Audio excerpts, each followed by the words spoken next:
Warahmatullahi wabarakatuh.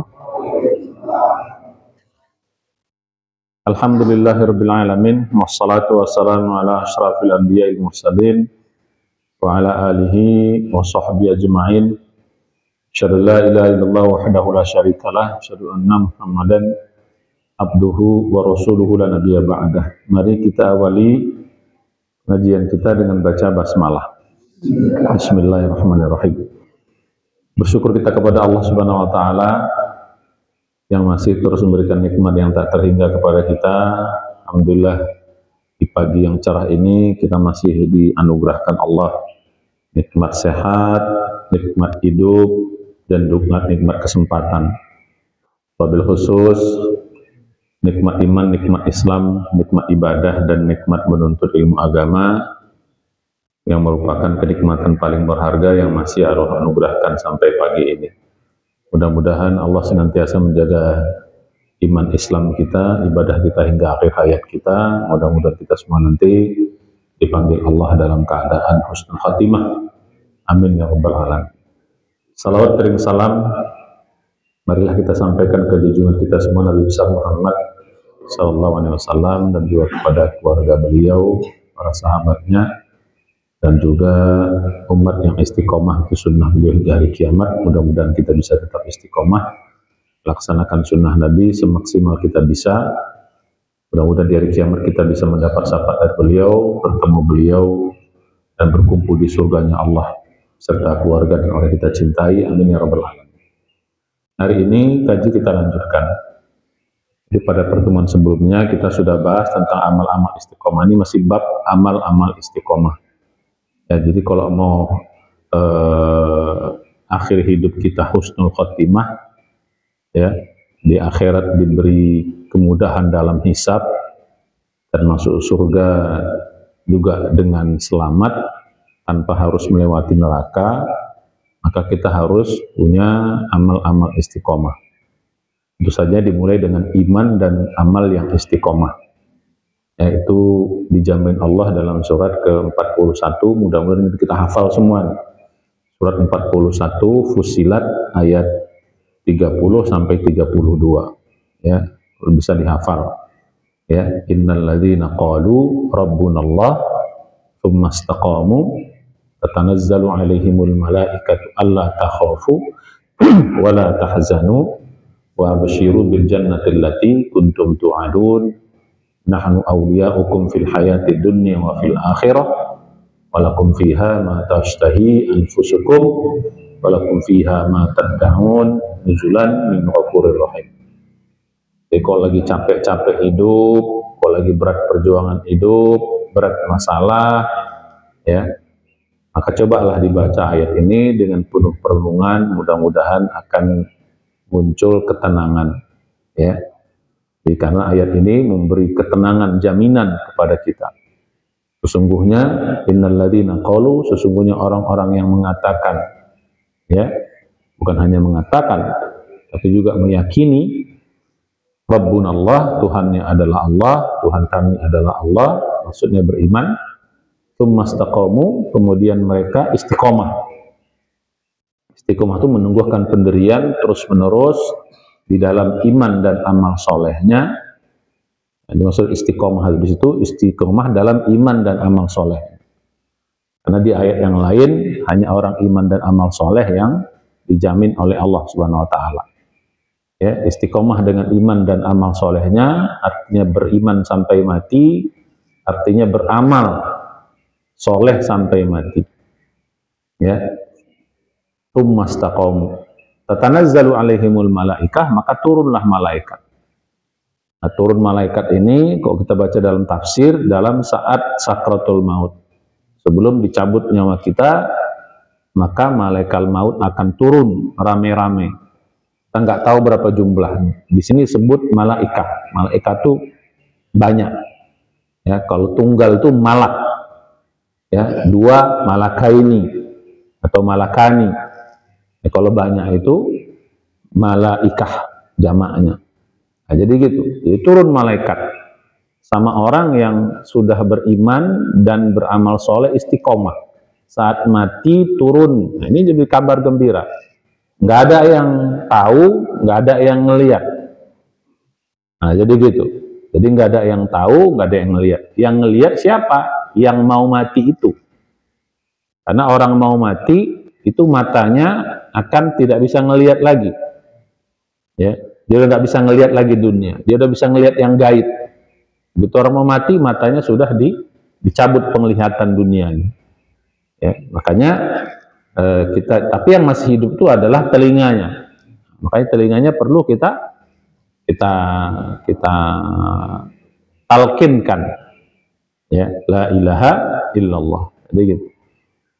Turun malaikat yang nampak hanya kita, malaikat itu ngomong sama kita, Allah takhafu, jangan kamu takut.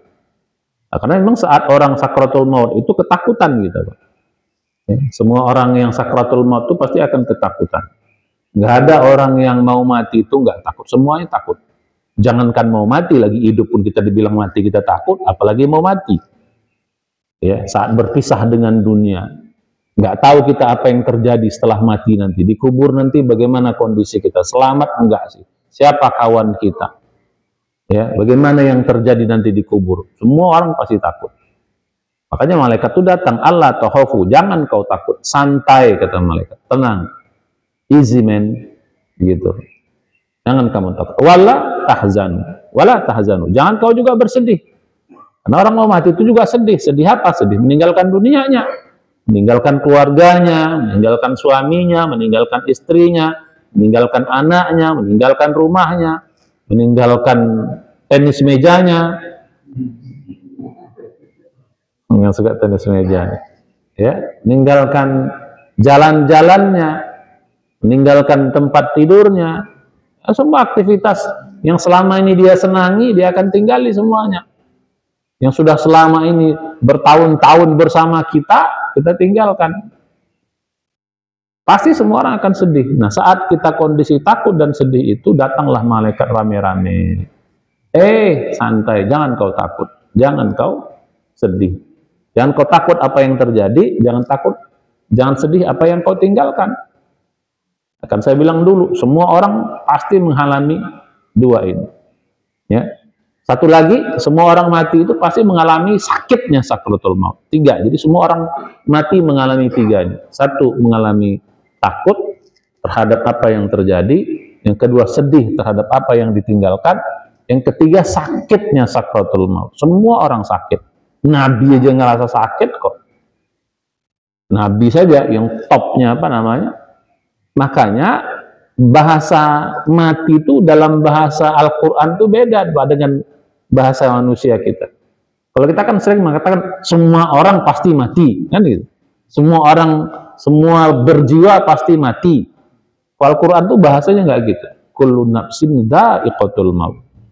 Semua yang bernyawa, yang berjiwa, dha'iqah itu merasakan. Jadi bukan mengalami, tapi merasakan. Artinya, namanya merasakan, dhauq, berarti ada rasanya. Berarti mati itu ada rasanya, Pak. Karena merasakan kematian. Berarti kematian itu ada rasanya. Rasanya apa? Sakit. Bayangkan ya, dia dalam tubuh kita, dicabut gitu, yang nempel sudah sekian puluh tahun itu dicabut, Pak. Bayangkan gimana rasanya dicabut tuh. Coba dia cabut ikan, apa yang dicabut tuh? Tulangnya dicabut. Gimana tuh nyabut yang sudah di dalam tuh masih hidup-hidup ikan tuh dicabut tulangnya. Gimana coba, nggak menggelepar-gelepar.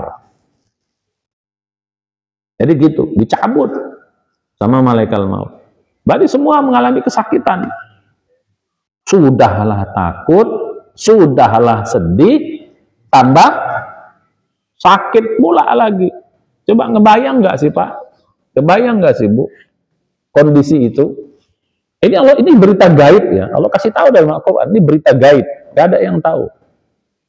Gitu. Gak ada yang tahu. Yang tahu hanya Allah Subhanahu Wa Taala. Nabi pun tak tahu, maka Nabi pun dikasih tahu. Nah, saat kondisi kayak gitu, datang malaikat. Allah takhafu, jangan kau takut. Wala tahzanu, jangan kau sedih. Wa absyiru, bergembiralah engkau. Nah, jadi kalau tadi takut, sedih, bergembira. Bergembiralah bil jannatil lati kuntum tu'adun. Terhadap surga yang dijanjikan. Begitu kita sudah sakaratul maut, dinampakkan dalam hadis dikatakan ketika malaikat mengatakan bergembiralah kamu dengan surga, nah, begitu kata malaikat begitu, maka dinampakkan surga di depan kita. Ini bukan omong doang gitu loh. Malaikat ini bukan ngomong doang, bergembira kamu dengan surga itu bukan omongan doang. Seperti ustadz ngomong ini, bukan. Ini kan ustadz yang ngomong. Ini kan cuma kita iman. Jadi pada saat itu ketika malaikat mengatakan bergembiralah kamu bil jannatil lati, dengan surga yang dijanjikan kepada kamu, kuntum tu'adun gitu. Ya. Dinampakkanlah surga itu semua. Nampaknya bukan seperti video, Pak. Memang nyata nampak di hadapan kita. Kalau video kan ya macam-macam betul, macam-macam enggak juga. Ini betul-betul nampak kita. Kita lihat surga yang bil jannatil lati kuntum nahnu awliya'akum fi walakum fiha. Di dalam surga itu dinampakkan. Nah, semua kenikmatan dinampakkan surga itu sama kita. Walakum fiha ma tad'un, dan seluruhnya pun apa yang kau minta akan dikabulkan. Itulah penghormatan di Allah. Nah, apalagi sebelum itu lagi, nahnu awliyaikum, kami ini pelindung kamu. Makanya mengapa kamu jangan takut? Karena kami ini pelindung kamu. Kami yang jagain kamu. Dulu ketika kau masih hidup kau nggak sadar kami jaga. Sekarang saat kau mati pun kami juga kawal, biar kau jangan takut. Nanti pun di akhirat kami akan menjaga kau juga. Gitu. Fid dunya wal akhirat. Jadi nampakkan surga, Pak. Nah, saat sakratul maut yang sakit itu, gara-gara kita ngelihat surga, sakitnya nggak kerasa. Nah, bayangkan kalau ada orang dicabut, di ayat yang lain, kalau surat 6, ayat 93, sebaliknya pula. Orang yang sakratul maut yang zalim, itu dicabut nyawanya, bukan dicabut, tapi digebukin. Cara nyambutnya beda. Kalau kita nyambutnya pelan, lembut, gitu malaikat itu. Kalau orang zalim itu nggak dengan lembut, digebukin karena dia nggak mau keluar, pengen bertahan dia, nggak mau nggak gedegam kata malaikat. Akhriju anfusakum, keluarkan nyawa kau, digebukin dalam itu digebukin. Yadribuna wujuhum adrawahum yang lain, digebukin wajahnya dan punggungnya. Dicabut. Nah, karena dicabut, dinampakkan malaikat, nggak kerasa, Pak. Sakit, tapi kalah rasa sakit tuh, saking enaknya nengok surga. Nah, jadi gitu. Nah, ini kalau lagi sedih-sedih di dunia ini, lagi apa? Bacalah ayatnya, dia renungkan. Nah, itulah kondisi kita nanti mau mati. Kalau mau kayak gitu, istiqomahlah dalam iman dan amal soleh. Jadi kalau mau mati husnul khotimah, harus istiqomah dekat tuh, Pak. Husnul khotimah, istiqomah dekat itu. Ya, jadi gitu. Ini istiqomah yang betul, jangan sampai istiqomah yang tak betul. Apa istiqomah yang tak betul? Singkatan, ikatan suami takut istri kalau di rumah. Istiqomah juga tuh, Pak. Jadi istri yang nggak betul, apa namanya, istilah nggak betul. Istiqomah yang karena banyak istilah ini yang suka disimpang-simpangkan. Nah, jadi balik pada kita tadi. Kalau sudah ini, baca ayat ini. Nah, inilah kabar gembira kepada kita. Kok bisa nggak sakit, Ustadz? Dan Al-Quran juga menjelaskan bagaimana orang kalau nengok yang indah itu akan nggak terasa sakit, Pak. Saking indahnya nggak kata, ini begitu lah. Ternyata psikologi manusia itu Allah tahu gitu. Lihat peristiwa Nabi Yusuf ketika perempuan-perempuan kotoa, ya, jadi motong-motong tangan. Di sini bukan kata-kata kotoa, tapi kotoa pakai tasdid. Nah, kalau bicara bahasa Arab ya, sama Ustaz Sukron itu namanya wazan fa'ala. Kalau wazan fa'ala itu artinya banyak, litaksir istilahnya.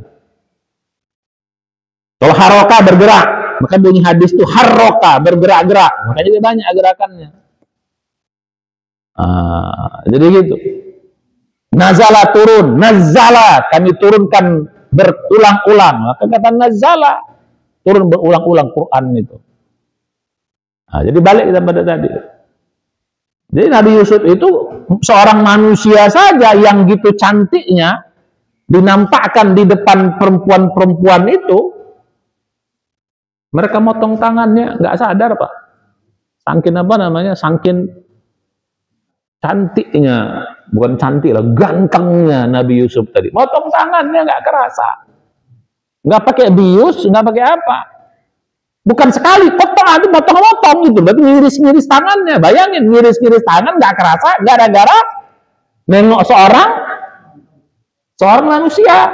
Kita bukan bicara, ini manusia, Nabi sehebat-hebatnya Nabi, tetap dia manusia kan gitu. Itu aja saking gantengnya tangan dipotong-potong nggak kerasa, bagaimana yang dinampakkan di surga? Beserta malaikat yang ganteng-ganteng lagi, malaikat ya jelas. Makanya ketika dinampakkan malaikat itu kan kata perbuat, ini bukan mahada rojul, hada malak. Ini bukan manusia, ini adalah malaikat. Jadi sampai perempuan itu mengatakan ini malaikat bukan manusia. Itu aja betul-betul manusia. Nah sekarang bagaimana malaikatnya betul-betul cantik, dinampakkan pula surga lagi, dicabut nyawa kita. Nah, jadi kalau mau yang takut-takut mati, baca ayat ini. Tapi syarat dan ketentuan berlaku. Apa syaratnya? Istiqomah dalam iman dan ini kita minta, ya Allah, istiqomahkan kita dalam iman dan amal soleh. Jadi balik sahabat ya. Nah, udah selesai. Kemarin ya, ini sudah mengingatkan, review kembali. Harus punya amal istiqomah. Dan kemarin saya agak lupa menekankan. Setelah kemarin saya kasih tahu amalnya, itu kasih tahu sama anak kita, Pak. Yang 5 amal kemarin, minimal harus kita punya, kan saya bilang tadi. Minimal harus punya 5 amal istiqomah, saya bilang. Ya. Syukur-syukur dari muda kita. Karena dari muda, kasih tahu, kita kan udah kadang tua nih, tobatnya nih. Oke, nggak apa-apa. Tapi jangan sampai anak kita, kayak kita lagi, tobatnya udah tua. Dari muda udah kasih tahu, ingatkan terus, jangan capek, jangan merasa bosan. Mengingatkan anak kita, nah, kau punya harus amal ini. Kerjakan amal ini. Istiqomah dari mereka muda. Insya Allah terjaga, Pak, nanti besarnya. Terjaga mereka besarnya nanti. Jadi gitu.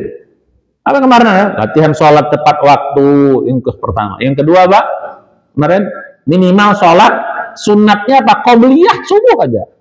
Gak apa-apa anak itu terlambat bangun tiba-tiba, udah pulang kita subuh, baru bangun, dah qobliyah dulu. Sebelum, kecuali kalau matahari udah mau terbit, itu lain.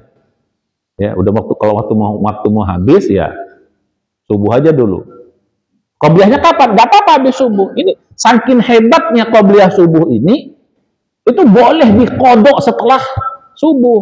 Ada hadisnya itu saking hebatnya. Rata-rata kan dulu saya bilang, yang namanya kodok itu rata apa? Yang wajib. Ternyata yang sunat boleh, itu saking hebatnya. Jadi satu-satunya sholat sunat yang disebutkan pahalanya itu qobliyah subuh, Pak. Walaupun yang paling tinggi tahajud ya. Satu-satu kalau kita dalam hadis ya, satu-satunya yang disebut pahalanya itu qobliyah subuh. Ya, tapi satu-satunya sholat sunat yang ada dalam Al-Qur'an itu tahajud. Ya, wa minal laili fatahajjat bihi nafilatan lak. Disuruh kita tahajud satu. Atau dalam surat Al-Muzammil, ya ayyuhal muzammil qumil laila illa qalila nisfahu aw inqus minhu qalila, dan seterusnya. Tapi kalau dalam hadis disebut yang pahala itu qobliyah subuh. Raqatal fajri khairun minad dunya wa ma fiha. 2 rakaat qobliyah subuh atau sholat fajar istilahnya lebih baik dari dunia. Dikasih tahu sama anak kita, jangan tinggal nak qobliyah subuh. Kalau tahajud payah, susah dah bangun tahajud dah. Boro-boro tahajud subuh aja terlambat kok. Tapi kalau qobliyah kan pasti menempel dengan subuh kan. Kalau orang mengerjakan subuh tepat waktu pasti dapat qobliyah. Kalau tahajud kan di luar. Duha susah. Kenapa? Karena juga tidak menempel dengan subuh. Nanti dia jam-jam 7 lah minimal sampai jam 9. Oh, susah. Kita lagi sedang sibuk-sibuknya, ibu lagi sedang repot-repotnya kan susah juga itu. Tapi kalau bisa bagus, bisa tahajud, alhamdulillah tambahan. Minimal sunat qobliyah subuh saja. Tapi istiqomah dari muda sampai tua, dari tobat sampai sekarang, bahkan sampai mati. Kan kemarin kita udah bahas, yang kecil aja nilainya besar di sisi Allah. Apalagi qobliyah ini bukan kecil, Pak. Saking besarnya lebih baik daripada Dunia serta seisinya. Bukan sama, lebih baik. Bukan sama. Makanya orang dulu kalau nggak qobliyah subuh nangis. Seolah-olah kehilangan dunia serta seisinya. Hilang uang 10 juta aja kita nangis, sedih. Hilang 1 miliar apalagi, hilang 1 triliun tambah lagi susahnya. Apalagi cuman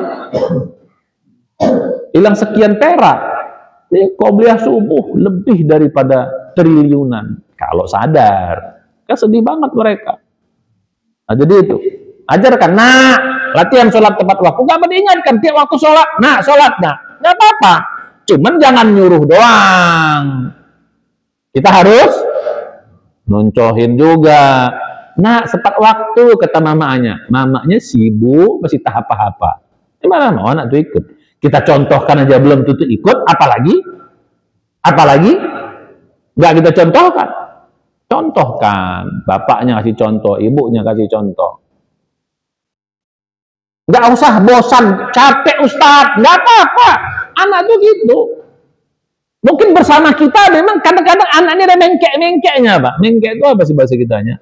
Ada manja-manjanya. Memang pengen aja dia disuruh gitu. Ya nggak apa-apa juga biar kita dapat pahala, kan dapat pahala 2 gitu jadinya. Gitu. Pahala mengajarkan, pahala kalau dia ngerjain kita dapat lagi gitu loh. Double pahalanya. Nggak apa-apa bosan mengker.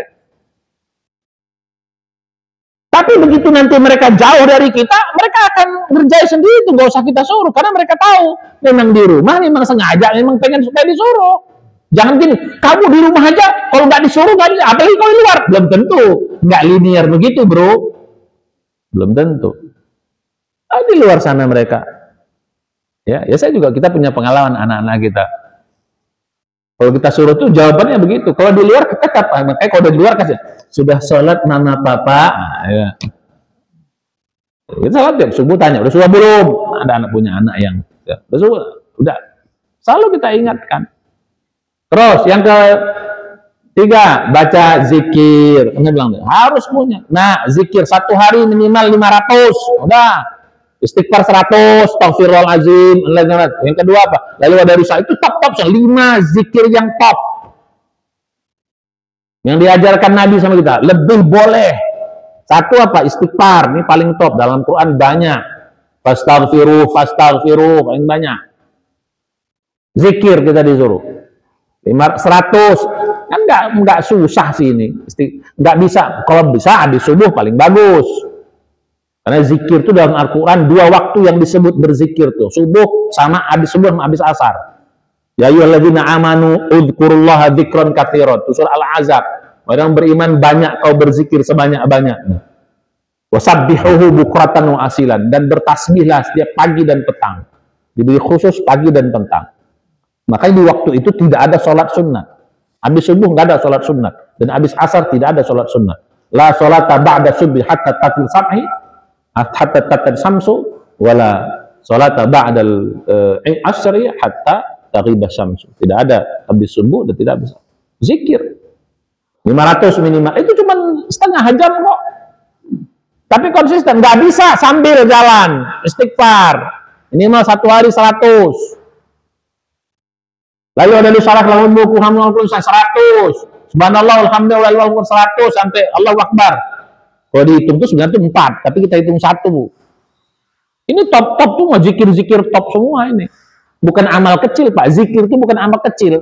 La ilallah saja, la ilaha illallah saja. Sederhana itu lebih berat daripada kalau ditimbang juga bumi dan selesai kalah itu beratnya. Itu baru la ilaha illallah soal, apalagi yang lain. Kalau kelewat-lewat nggak bisa, diajarkan Nabi. Ada satu zikir yang kalau kelewat dapat semuanya. Apa itu yang diajarkan Nabi? Ada yang tahu nggak? Satu zikir yang diajarkan Nabi, kita baca 1 tapi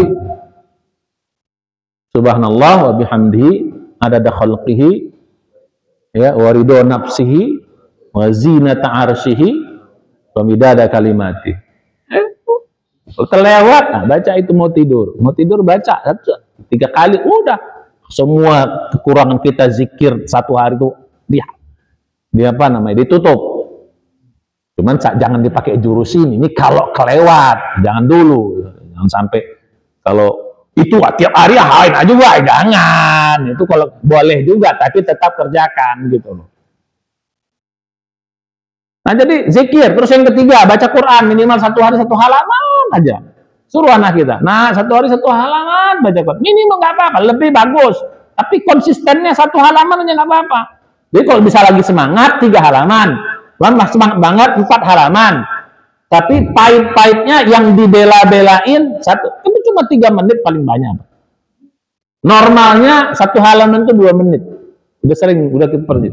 Jadi Quran itu ada 20 halaman, 1 juz, itu normalnya 40 menit. 1 halaman itu 2 menit.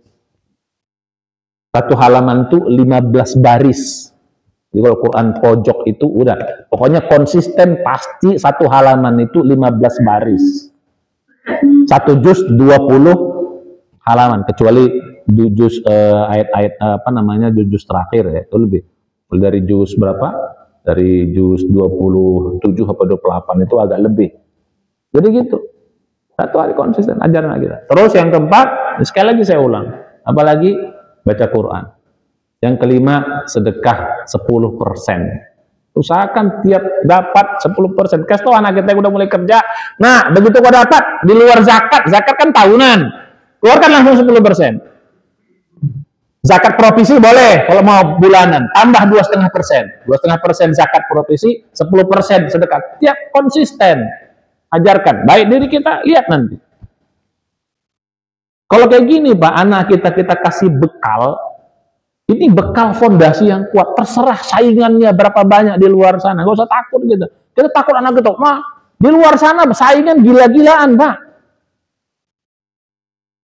Siapa cepat dia dapat. Siapa punya jaringan. Waduh, kalau sekarang dunia kan ya sifat dunia itu gitu.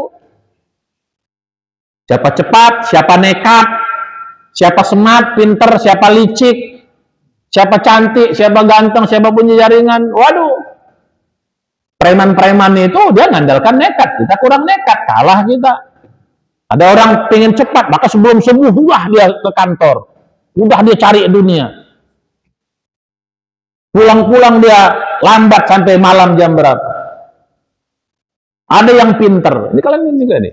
Kalau kalian nggak punya bekal, apalagi dunia makin maju nih, babak belur kalian. Jangan boleh sekarang.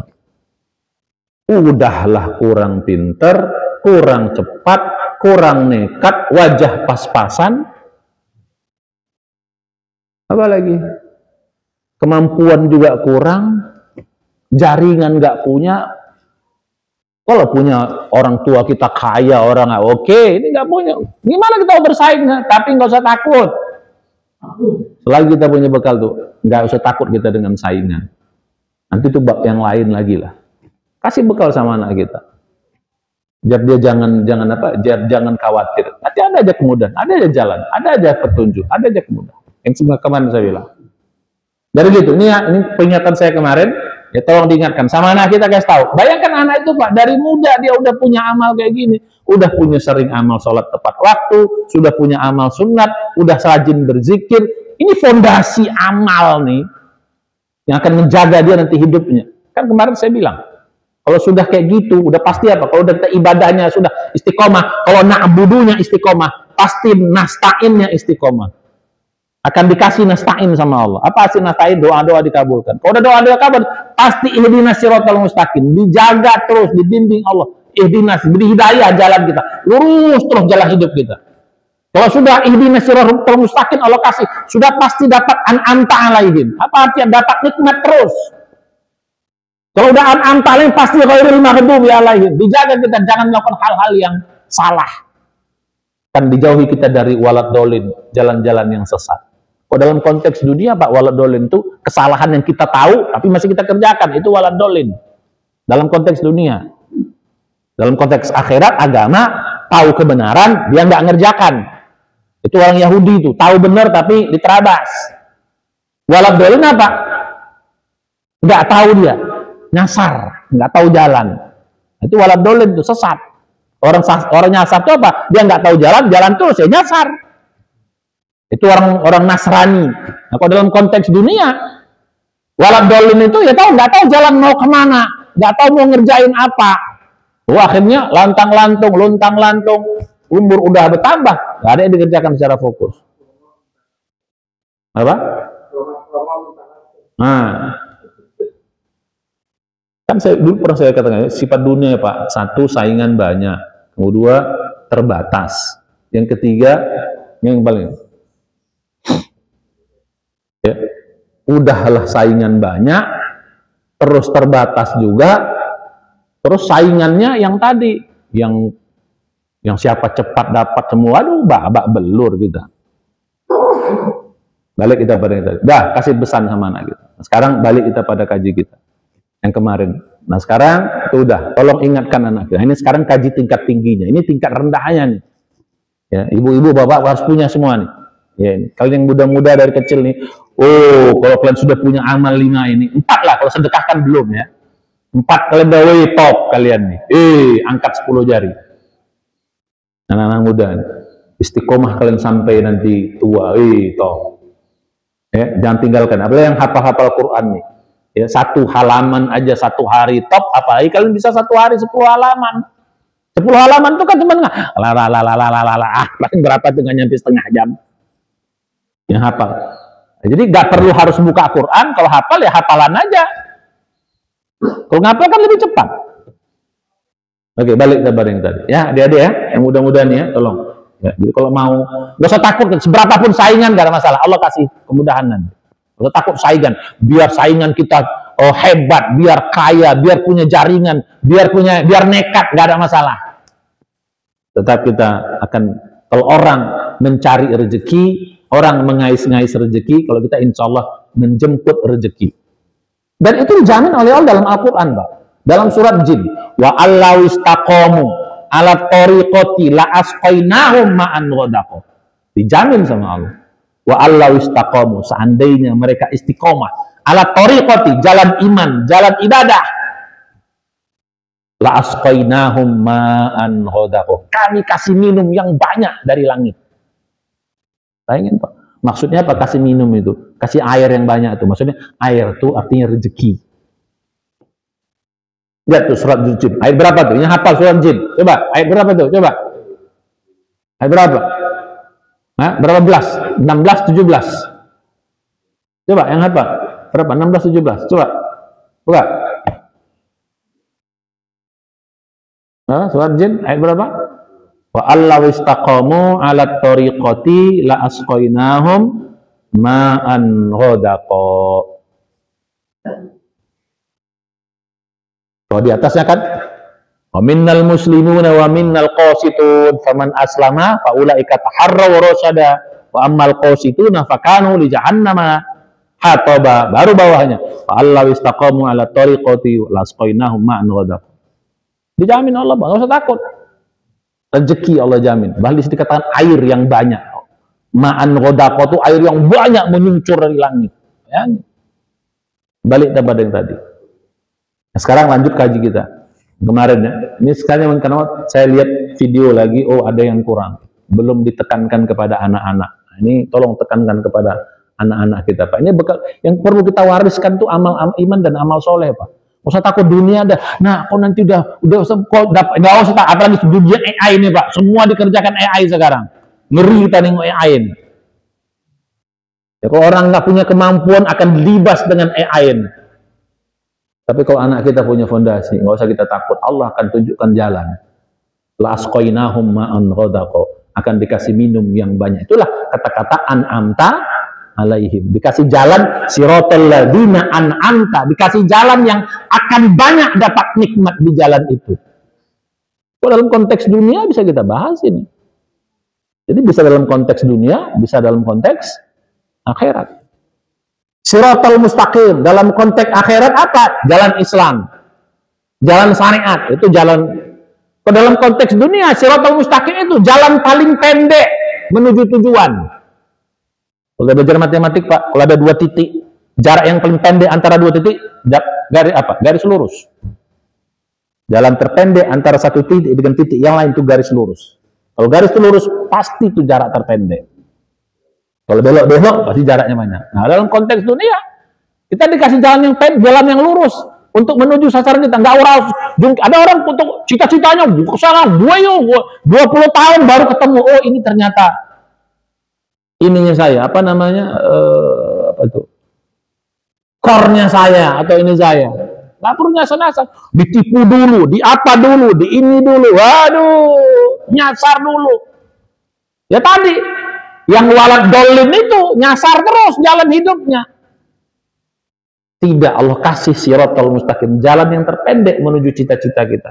Nggak harus jungkir balik kalau dapat cita-citamu. Dikasih jalan terpendek, itulah siratal. Kalau kita dalam konteks dunia bisa kita ambil tuh Pak. Jadi kalau mau dapat jalan terpendek dalam hidup di menuju cita Pak, iyyaka na'budu wa iyyaka nasta'in. Landasannya alhamdulillah, bismillahirrahmanirrahim, maliki yaumiddin. Itu landasannya. Iman. Balik kepada kita. Ini sedikit tambahan ya untuk apa namanya? Untuk memperkaya wawasan. Nah, langsung kita pada kajian kita. Nah, kajian kemarin saya bilang, ini yang kemarin saya bilang. Sekarang sudah punya amal-amal istiqomah. Nah, sekarang bagaimana amal-amal dunia jadi amal akhirat? Ini jurusnya yang kemarin saya sudah ajarkan. Hari ini mau kita pertajam. Bagaimana supaya amal dunia? Kalau ini saja udah bagus, tapi ditambah lagi. Nggak usah banyak-banyak, Pak. Amal dunia saja, nggak usah 100% lah. 20% aja bisa, udah top. Tadi kan, kalau kita hitung-hitung, amal ini, kalau kita hitung-hitung, cuman 1 hari 2 jam. Itu udah banyak banget tuh. 1 jam setengah lah. Ya, jadi sholat 10 menit kali 5, berapa? Berapa menit? 50. Oke, zikir tadi setengah jam, itu setengah jam. Yang 500 itu setengah jam. Udah berapa? 50 tambah 30, 80. Terus baca Quran tadi, 2 halaman, 1 halaman. 1 halaman tuh kita buat 5 menit lah. Udah 85. Apa lagi tadi? Qobliyah. Qobliyah berapa tadi, Pak? 5 menit. Berarti berapa? 85 tambah 5 berapa? 90. Berarti berapa tuh? 1 jam setengah. Terus oke, nggak apa-apa. Nah, yang 24 jam kurang 1 jam setengah, berarti 22 setengah. Nah, yang 22 setengah nih dapat 10%-nya jadi ibadah, udah top.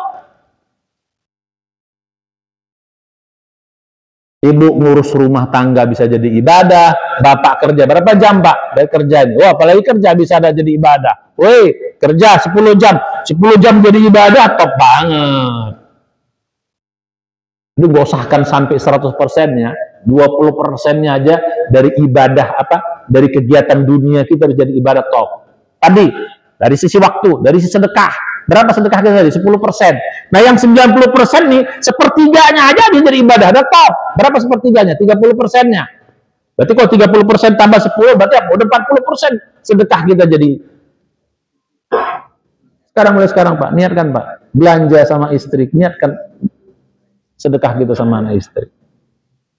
Coba niatkan mulai sekarang. Bapak-bapak nih, sayang ya, selama ini kita kurang berniat. Makanya kemarin syaratnya harus niat yang kuat. Ya Allah, jadikan ini kasih makan anak istriku ini sedekah, infak. Maka saya bilang kemarin, kata-kata infak dalam bahasa Arab itu Pak, terjemahan Indonesia itu artinya apa? Belanja Pak. Infak itu sama dengan kata lainnya nafkah. Cuman yang sering kita pahami nafkahnya. Oh, nafkah itu artinya infak Pak. Wama anfaktum min nafaqatin. Nah, jelas tuh bunyi ayatnya. Apapun infak yang kau infakkan, itu bunyi ayat surat Al-Baqarah. Jadi masdar dari kata anfaqo itu bisa infak, bisa nafaqoh. Kita belajar bahasa Arab, anfaqo, yunfiku, infakon. Satu apa? Nafaqotan. Bisa nafaqotan dia. Jadi bunyi ayatnya apa? Wa ma anfaqtum min nafaqatin, apa saja infak yang kau infakkan, au nadartum min nadrin fa innallaha ya'lamu, Allah tahu semuanya. Ayat berapa tuh? Al-Baqarah ayat berapa tuh? 200 berapa tuh? Ini yang hafal-hafal. Jadi kan sekarang belanja kita, kalau nafkah itu kan belanja kita. Berarti berapa Pak? Berapa persen dari gaji Bapak buat makan anak istri? Berapa persen, Pak? Hitung. Bisa separuh kan? Atau bisa 70%. Bayangkan kalau itu jadi sedekah semuanya, infak Bapak. Berarti Bapak-bapak ini calon penghuni surga semua. Infaknya banyak kali ini. Karena ibu-ibu yang menghabiskan niat ibadah juga, nebeng dapat ibadah juga.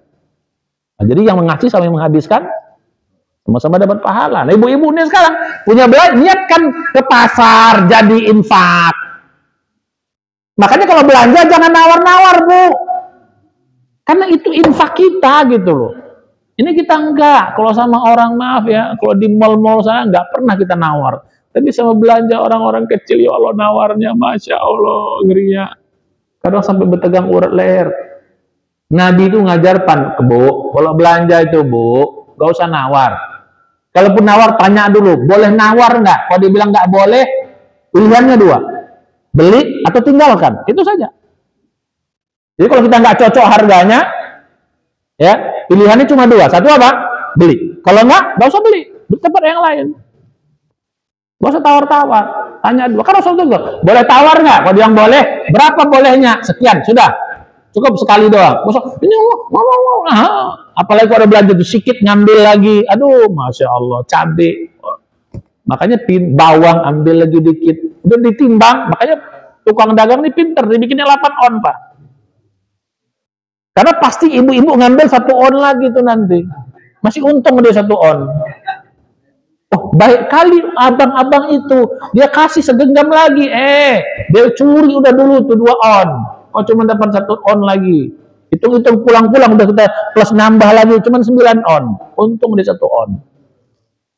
Ya Bu, payah nyari pedagang sekarang yang itu, kan dia tahu psikologi dulu, pasti ngambil lagi nanti.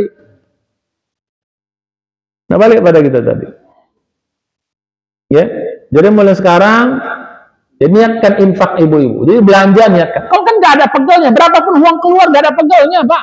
Nggak ada. Kan namanya infak kok ambil pegel. Coba dirasakan. Berapapun nanti uang keluar nggak akan pernah kita pegel. Kan niatnya infak. Infak. Ngajak-ngajak teman-teman jalan-jalan, bayar. Kan niatnya infak kok. Cuman jangan dibilang ini infak gua ya. Janganlah orang tersinggung, segan juga orang kan. Kecuali Rasulullah itu tidak menerima sedekah. Ya, Rasul tidak menerima sedekah. Dia hanya menerima apa? Hadiah. Ya. Nabi itu dilarang mengambil apa? Menerima sedekah yang adalah hadiah. Kan dulu kan ceritanya Salman Al-Farisi salah satu menguji bahwa ini Nabi kan, dia uji apa? Dia kasih sedekah dulu. Salah satu ujian dia kasih sedekah. Dia nebeng-nebeng, wahai Nabi, aku dapat rezeki ini sedekah buat kamu. Semua orang makan, Nabi nggak makan. Semua orang makan, Nabi nggak makan. Berapa kali gitu Nabi nggak makan. Nah terakhir dia coba, nah Nabi ini sedekah buat kita, sedekah apa? Ini hadiah. Nabi ikut makan. Oh ini ciri Nabi. Jadi Nabi itu tidak menerima zakat, termasuk juga tidak menerima sedekah. Nah balik kepada tadi. Jadi bayangkan kita niatkan aktivitas kita, makan jadi ibadah, tidur jadi ibadah, kerja jadi ibadah. Saya bilang tadi Pak, nggak usah 24, nggak usah 22 jam setengah dah. 20%-nya jadi ibadah udah top. Infak kita nggak usah lah 100%-nya, udah 90% tadi. Sisanya aja berapa? 20% top. Tapi apa? Konsisten. Bayangin Pak. Bapak punya gaji 1 bulan 10 juta. Buat belanja istri 5 juta dan semuanya kebutuhan. Belanja anak sekolah apa semua. Buatlah jadi 7 juta. Bayangin Pak. Bapak infak 10 tambah 70. 80% infak kita. Bayangin. Wih dahsyat. Apalagi tambah dengan yang lain. Jadi sekarang niat. Tapi harus apa? Ada niat yang kuat. Jadi bukan sekarang. Jadi niatnya sekarang bukan ngasih makan anak istri. Ya Allah, aku niat ini adalah infakku karenamu. Harus begitu. Karena engkau ya Allah. Terus tanam terus. Bukan sekedar. Kenapa kau kasih makan nasi? Ya kan kewajiban gua. Kan anak saya. Kan istri saya. Bukan karena itu. Tapi karena Allah yang suruh. Jadi mulai sekarang. Kenapa? Bukan karena Allah yang suruh. Jadi kok pertanyaannya, kenapa kau ngasih makan anak istrimu? Bukan karena, tapi karena Allah yang suruh. Jadi dorongannya bukan semata-mata dia anak istri kita, dorongannya karena Allah yang suruh. Sakit, berobat, bayangkan kalau berobat Pak, berapa uang keluar buat berobat? Beli obat, beli dokter apa? bayar dokter, bayar mahal, berapa? Niatkan aja infak. Sehingga habis banyak pun gak ada masalah kok. Gak masalah. Itu juga jadi infak kita. Kenapa? Berobat kan disuruh Nabi. Disuruh Nabi kan sama dengan disuruh Allah. Lihat kan sekarang, ya Allah berobat karena engkau suruh ya Allah. Nah, bayangin coba. Itu kan jadi apa semua? Bayangin semua. Tapi kalau apa namanya? apa? Buat happy udah lah, nggak usah dianggap lah itu, oke lah, nggak apa-apa lah. Tapi berapa sih happy itu? Ya nggak usah kita anggap lah, susah lah ya buat happy udah lah. Tapi kan paling udah ngasih makan anak istri niatkan, apalagi pendidikan anak niatkan, apalagi niatkan itu semua. Infak. Ibu mulai sekarang belanja apa? Niatkan semua infak. Paling mudah, bayang coba. Ini yang saya bilang kemarin, nebeng amal. Amalnya amal dunia, tapi dapat amal. Dan itu istiqomah kita kerjakan dari 30 tahun. Kan kita kerja, Bapak dari kerja berapa tahun yang lalu? Berapa tahun kita kerja? Yang udah senior. Kan ada yang 30 tahun, ada yang 40 tahun. Bayangkan, dari 40 tahun kita istiqomah menjadi amal soleh kita. Wih, gimana amal itu? Ustaz, saya baru sadarnya sekarang. Nah, kalau sekarang perbaiki niat. Ya Allah, mudah-mudahan dulu yang saya infakkan, karena Pak, kalau amal apa? Ini bedanya. Kalau amal ibadah mahdoh, itu niatnya mesti di awal. Tapi kalau amal ghairu mahdoh, itu boleh di ujung, nggak apa-apa. Atau boleh di tengah, boleh nggak apa-apa. Puasa wajib itu harus apa? Oh, di awal nggak boleh. Tapi kalau puasa sunat boleh di tengah-tengah, mau di ujung-ujung. Tapi syaratnya jangan makan dulu. Jangan udah makan niat nggak bisa. Harus sebelum makan sampai apa? Azan. Kalau udah makan niat puasa nggak jadi dia. Tiba-tiba kita nggak makan nggak minum. Udah sibuk kegiatan gini. Tiba-tiba udah jam 11.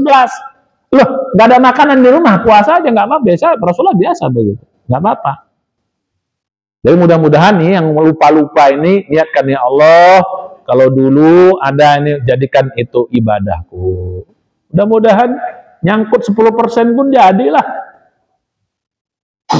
Lumayan kan selama 10%. Lalu sekarang niat yang kuat mulai sekarang. Tanamkan, ya Allah jadikan aku sekarang. Sedekah setiap keluar apa Bu? Ngurus anak, melayani suami, terus apa lagi Bu? Kalau main-main medsos gimana Ustadz? Ya kalau mainnya main game, nonton film, ya udah nggak usah niatkan ibadah lah, anggap aja itu ya apa namanya happy lah gitu loh. Bisa nggak Ustadz? Bisa, jago kali kalau begitu. Ya main apa namanya nonton film terus, ya kalau filmnya film dakwah sih ya oke lah. Ya, kalau filmnya film yang hiburan udah anggap aja itu bonus lah gitu. Ya. Kalau bisa jago kali ya, kita itu kan tingkat wali, kita nggak salah, setengah wali pun jadilah. Ya Bu, mulai sekarang niatkan semua.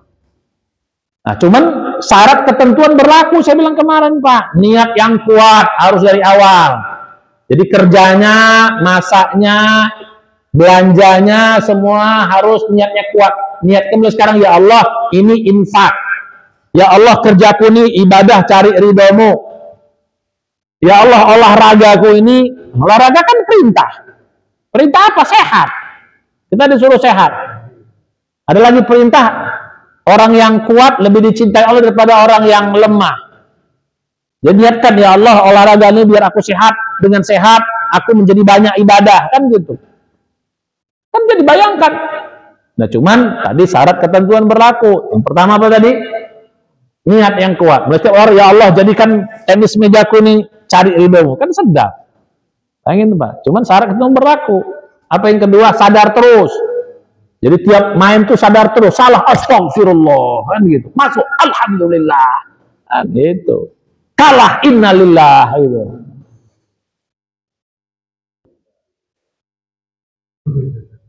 Jadi gitu. Kawan salah, masya Allah. Nah, jadi gitu. Jadi yang ketiga, ikut aturan terus. Ikut aturan. Nggak boleh nggak ikut aturan. Ibu-ibu pakai pakaian.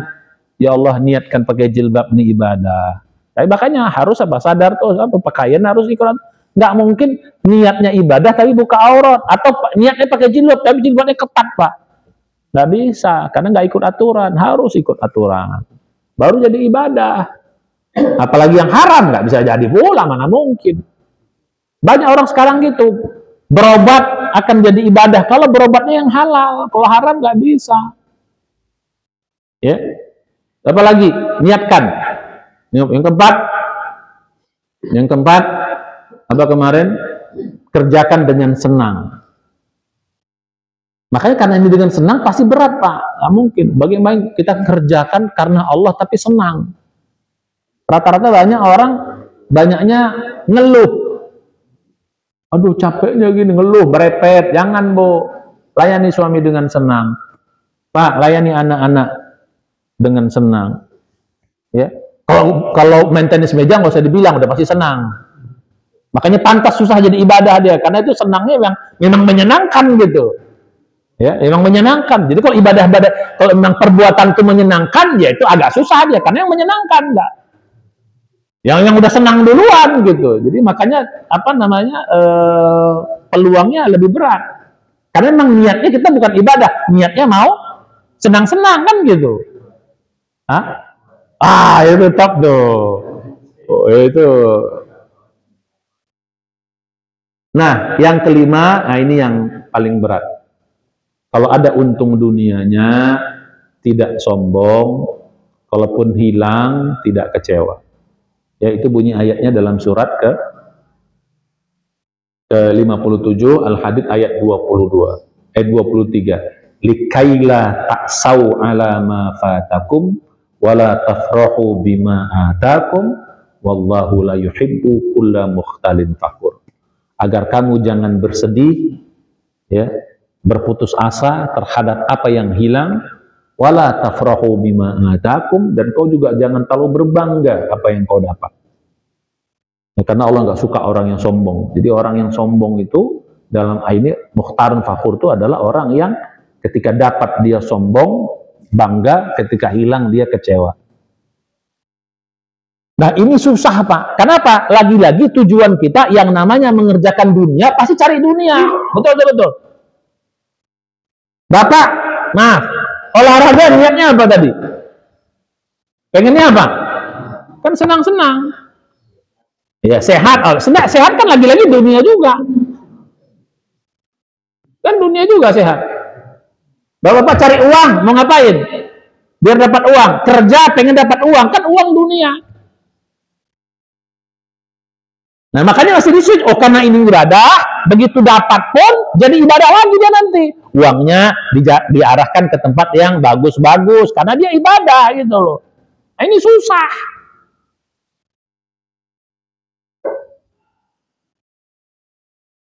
Kita berumah tangga, niatnya apa?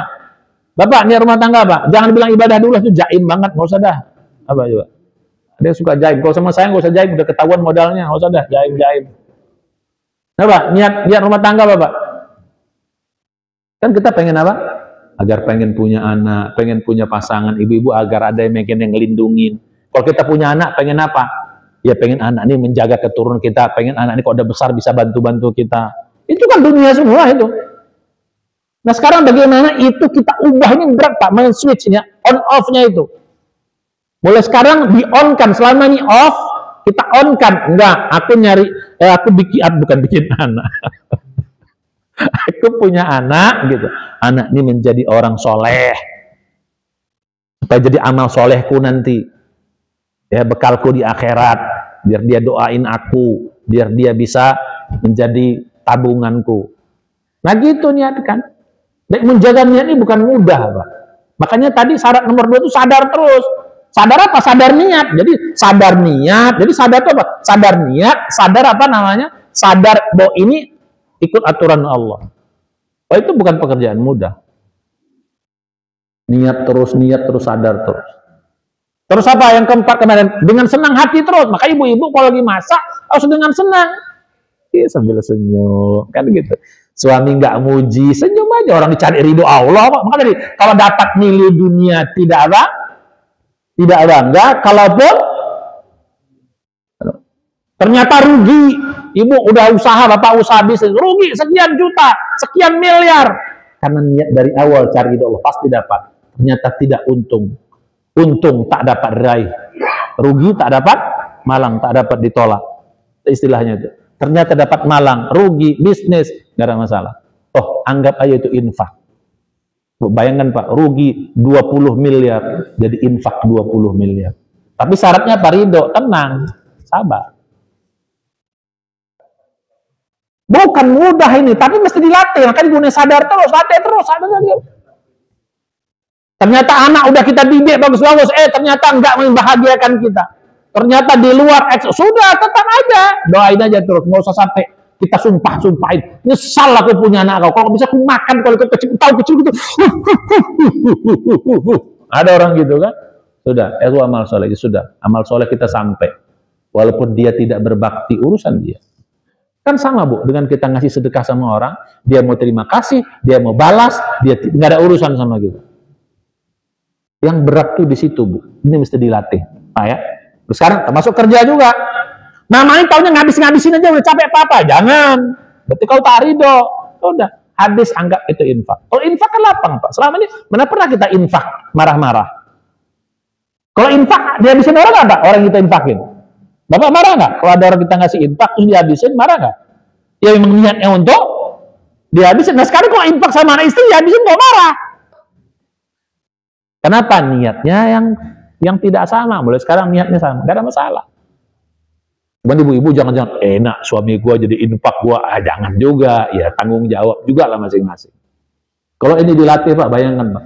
Dari 24 jam waktu kita dapat 10% yang wajibnya, yang tadi yang mahdohnya, tambah 20%, 30%, berarti 30% hidup kita ibadah. Infak bisa 50%, berapa? Infak kita 50% tiap bulan, top. Tapi apa? 10%-nya yang jelas-jelas infak, yang 40%-nya tadi nebeng. Dapat untung, tidak bangga, hilang pun. Sama kayak sakit. Ibu-ibu, bapak-bapak sakit terus berobat, tetap sakit, gak ada masalah, berobat aja terus. Nyesel aku berobat berapa? Enggak usah, kan jadi infak aja. Anggap minimal infak kepada siapa? Dokter. Kan dokternya, makanya usahakan sekarang Bu, dokternya dokter muslim supaya jadi infak kita. Rumah sakit muslim supaya jadi bisa niat. Mana nggak mungkin kita dokternya, maaf ya, orang kafir terus kita susah kita katakan infak gitu Pak. Terus sekarang dibawa berobat lah.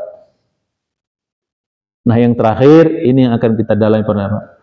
Dan namanya ikhlas Pak, tidak ada hubungan dengan reaksi luar. Kita banyak selama ini maaf ya, bukan berinfak, beribadah gara-gara ada respon dari luar.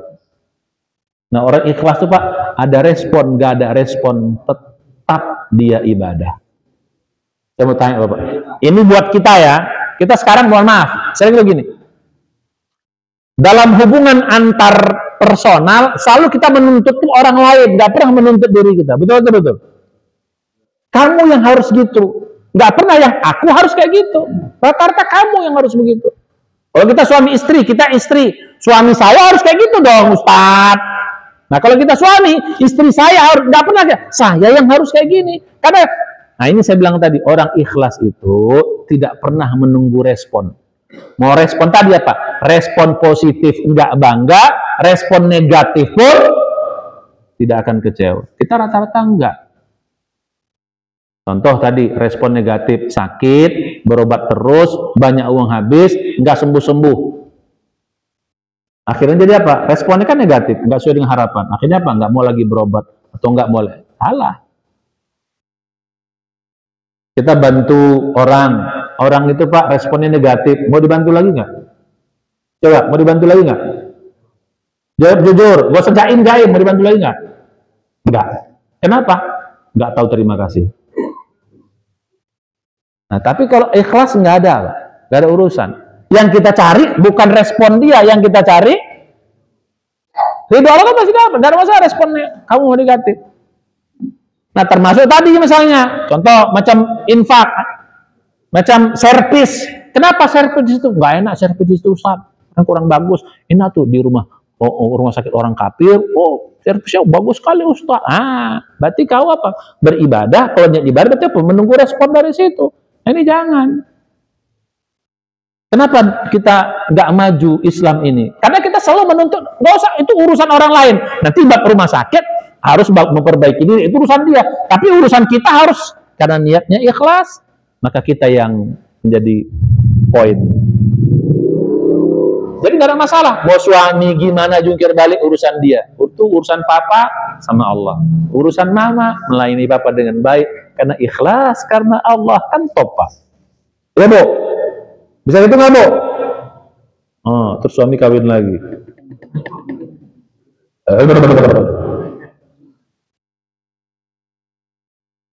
Jadi mulai sekarang, mari kita, ini yang terakhir ya.